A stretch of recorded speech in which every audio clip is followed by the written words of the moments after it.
Hey team, with the new Pokemon Gen 9 coming out relatively soon, and the hype is definitely building for the games. I think not only will these be good games, Gen 9, I think they might even be great with all the reveals that they've shown. But today I want to talk about one specifically in the Tera Pokemon, and the effect that that's going to have on from the casual players all the way up until the height of competitive play, because I think that it's a really interesting mechanic that has a ton of potential and a ton of creative ability to use with it, and it'll be fun as well. Which I think is something they have, hit or miss in the past, like as far as the gimmicks go. Megas, Z moves, and then Gigantamaxing, two mixed results every time. But it's a feature in a game, not everybody's going to enjoy it. So just going off of their website to really nail down the specific effects of what's going on. This is from the Pokemon official webpage of so far. So what we know so far, that a Pokemon has a Tera type, and it is written in a way that insinuates that the Pokemon is locked into its Tera type. So if you have a Fire Tera type, then that's it that way forever. That normal type Eevee turns into Water Tera type every time, and you either have to get a new one or use some sort of maybe some sort of functionality in game to change the Tera type. But if you're in a battle, your Tera type is locked in. Unclear if there's a way to see this pre-battle, which I think kind of adds to it. Like there's no team preview action going on there. Kind of like Megas, how you could like trick people in team preview with which one is the Mega? Is it gonna be Mawile or is it gonna be Blaziken? Or I don't know. Just pick two random Pokemon. I don't think they would be part of a core. But so it says there are 18 types, meaning there are countless combination of Pokemon and Tera types. That's not definitive. It says countless combinations, so that you maybe get some sort of input on your Tera type, or that they're not limited, like Eevee only comes in water, ground, grass, and electric, or some combinations. Eevee could be anything if you satisfy the criteria to do so. And then it says, terrestrializing a Pokemon allows you to enhance your battle strategies, enhancing the power of any moves that has the same type as your Pokemon's Tera type, or by changing your Pokemon's weakness. So Tera type does affect stab, and it changes your stab, your same type attack boost, to whatever the new Tera type is, and it changes your weaknesses. So, and this is a big deal because Pokemon are often balanced around the weaknesses they have. See the pseudo legendaries, for example. Garchomp, a big one, is balanced around having a 4 times weakness to ice. If Garchomp is in this game, which it hasn't been seen yet, I don't think, but Garchomp is in this game and you can somehow get away from the ice weakness, like even just changing it into Mono Dragon or Mono Ground, that would half the damage it takes from ice. But if you could turn it into like Steel, for example, if you could turn Garchomp into a defensive typing, that would be gigantic for Garchomp. Garchomp would be, that sounds like an unstoppable force. Just to me, on paper, it's Steel type Garchomp. Oh god. And same thing with the other ones, like Dragonite, Salamence, Tyranitar, all 4 times weaknesses. Metagross kind of gets a pass there. I don't know if Metagross would benefit really from any specific typing. It's a pretty strong one, but those are just some examples of how Tera typing could affect it. And I'll get into that much deeper later. So, and it says, as far as mechanics go on this page, terrestrialize a Pokemon once per battle, and the transformation will last until the battle ends. So you pick your thing in the battle, and then it is that type for the end of the battle. So no takesies backsies either. I don't want to be dark anymore. Too bad. You are stuck. And then when a terrestrialized Pokemon uses a move that matches its Tera type and at least one of its original types, the boost to that move's power will be even greater. And so maybe some sort of double stab or some sort of boosted stab that if you Tera type into your thing, you are raising your stab's damage even more, which is that's the benefit to not changing the type. So because they show that in the trailer where the starters, and then in the picture here it's showing Lilligant Tera type into grass type. So why would you even do that? Just to get bonuses on your grass moves, so Lilligant can maybe put out some more damage output. I don't really know what Lilligant's deal is. So I want to break down all of the implications that those features written in stone so far as we know, pending any giant changes, have on Pokemon battling, period, and the super cool effects that they're going to have on all levels of battle. So, starting with the basics, the stab boost. This is a pretty obvious one, but I think that this could push some powerful hitters over the edge. So, Pokemon's already got good stab, it just needs to do a bit more damage. Let's say like Lilligant here, Lilligant just needs to do a little bit more. If you go and do the Tera investment, maybe it could be a sweeper. Maybe the Tera typing is the bonus that you need to turn that Pokemon into a sweeper.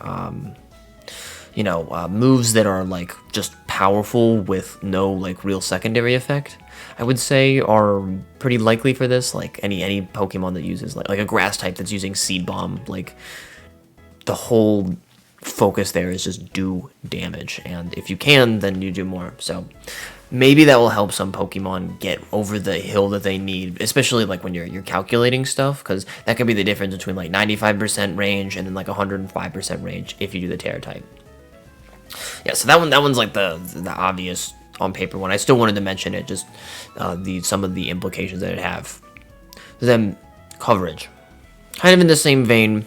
Coverage, talking about like a Pokemon having a wide variety of attack types, if that's not familiar to you, so that it can cover as many options as possible, and it can kind of be like a multi-tool in dealing with enemy threats. So, and this could kind of be like a Z move. Z moves often operated like this. Very rarely, well, I wouldn't say very rarely, but a lot of the time, you would not put Z move on stab so that you could ace a certain matchup, like having a flying type Z move on some other type, just so that you can nail the matchup against some fighting type, for example. So you Tera type for your type that hits the weakness of choice when it's time. And in this one, you would maybe hold off, like on the one where you're just going for the stab boost, like the double stab. So Lilligant is probably going to double grass right at the beginning. But for one of these coverage hitters, let's say, let's look at Garchomp again. Garchomp starts out using dragon type moves or ground type move. You use like Scale Shot or Earthquake or something, and then its other move is like, I don't know. Not that this is the best choice by any means, but Crunch, because of Psychic type threats running around the meta.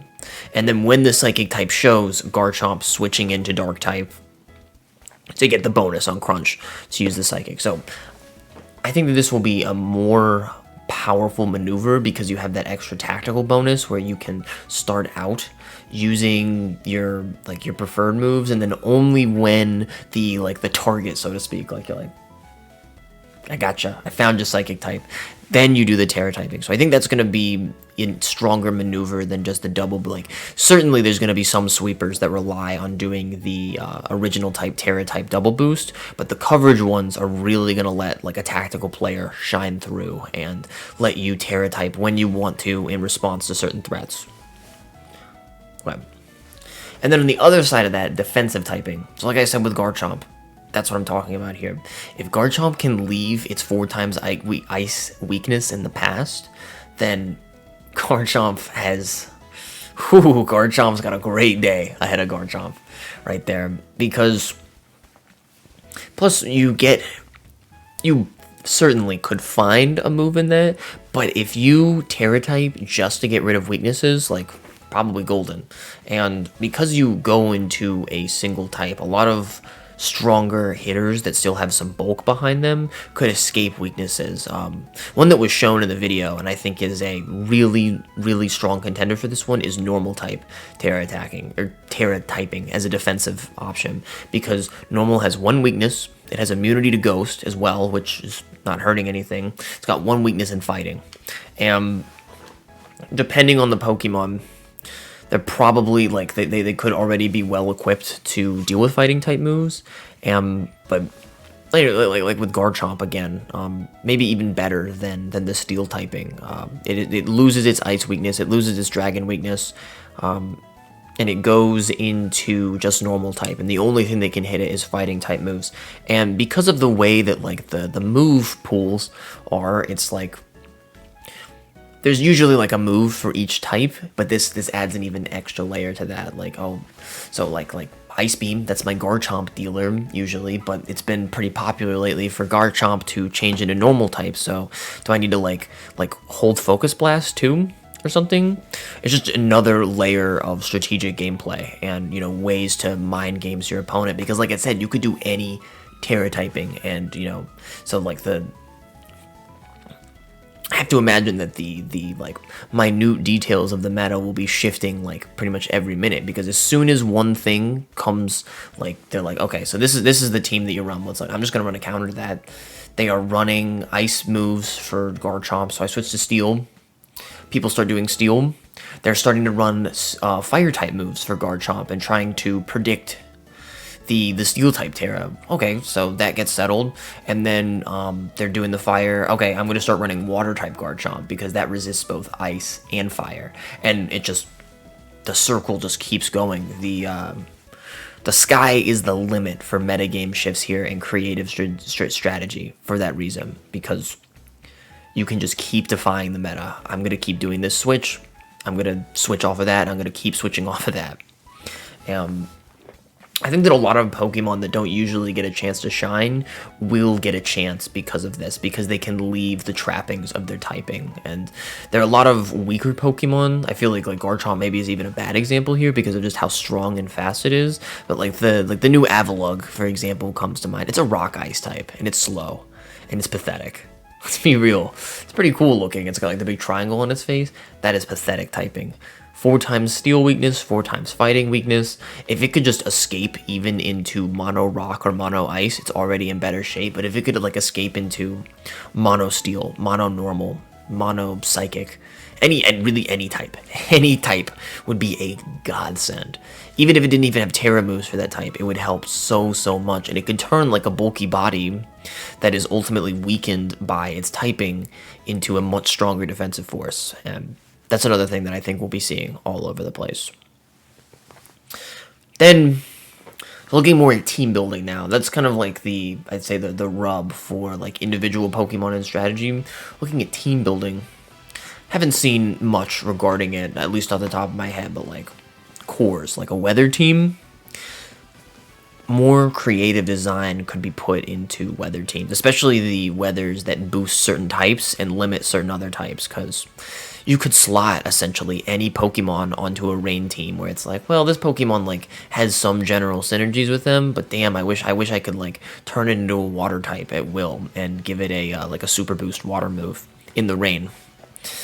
Switching any Pokemon into not only getting a stab boost on like a water move when you need to use it, but also boosted by the weather effect. And this would be like a triple effect. I don't know if it would be triple, but this would be a 3 times boosted effect if it was a water Pokemon with Tera type in rain. You could do like a hyper beam of sorts in the type, and that works for water and that works for fire in those 2 weathers. So you could like weather ball, you know, you could do your Tera type weather ball that way to pretty good effect. I think it'll strengthen the pool of Pokemon available to do weather teams like that, because Pokemon will be able to shift types to benefit to that situation and get boosts from the weather that's going on. Even if the other team was doing it, if Sun teams were really popular, well, I might just slot in a Fire Tera type so that I can get a boosted Flamethrower or a boosted Fire Blast every now and then, because I know that I'm going to be running into Sun teams, so let's take advantage of it. And then in terms of defense around team building, this is also going to affect things like field moves that have to do things with typing. It's going to have to do certain effects that deal with typing. Prankster comes to mind. If I could just dark type first turn, no more pranking, thank you, because Prankster no longer works on dark types. That might be worth looking into if Prankster Pokemon, if priority setters got some sort of boost, or priority status users, not setters, got like really big. I was like, all right, I'll just I'll run my lead that I usually do. I'll drop a dark type Tera on it instead, or I'll make sure that it's a dark Tera so that it nullifies Prankster. Boom, easy. And then field effects like toxic spikes, Tera into poison to eat them. And it's not that this is going to be the end all be all. Like specifically, like with examples like this one, it's just that these are tools in the new arsenal. These are never before seen tools. But it's like, well, I don't have to switch out. I don't have to switch out Sceptile, because Sceptile's already out and gets used Toxic Spites. Just as an example, I don't know why I picked Sceptile. Non-poison type, any non-poison type. Non-poison type's already out. They drop Toxic Spikes. Okay, I don't really care about that. I'm gonna poison Tera type. No more Toxic Spikes. Okay, thanks. And Leech Seed is subject to this. Grass Tera type. Your various effects like Thunder Wave, poisoning. No more of that. I am suspecting that I am going to get Thunder Wave. I'm gonna get T-Waved. I'm gonna get Toxic. No, I'm gonna go Poison type. I'm gonna go Electric. And if those things become possible, again, these are tools in your toolbox. These are new tools. This is a wide variety of tools that I don't hear much talking about. I think obviously once the game comes out, it's going to be on everybody's mind. But I say all this as like look, there is so much here. This is a groundbreaking feature that they're adding, and the game is going to be absolutely nuts in terms of strategic gameplay because of what Tera type is going to offer, and I think that it's going to be amazing. I am so excited for these games. This is a core reason why I'm so excited for these games. Alright, y'all. That's all I got for today. If you liked the video, you can support me by either subscribing to the channel, liking this one, dropping a comment below. What do you think? What's going to happen with Tera typing? What do you think is going to be strong? Any sort of combo? Like, I keep saying Steel type Garchomp. I think that if Garchomp's in the game, that will probably work. I could see, like, Steel type Salamence, normal type Salamence, because I know that Salamence is confirmed in the game. I saw that in the second trailer. But thanks, y'all. I'll see you next time with maybe some more Pokemon talk. Look forward to it.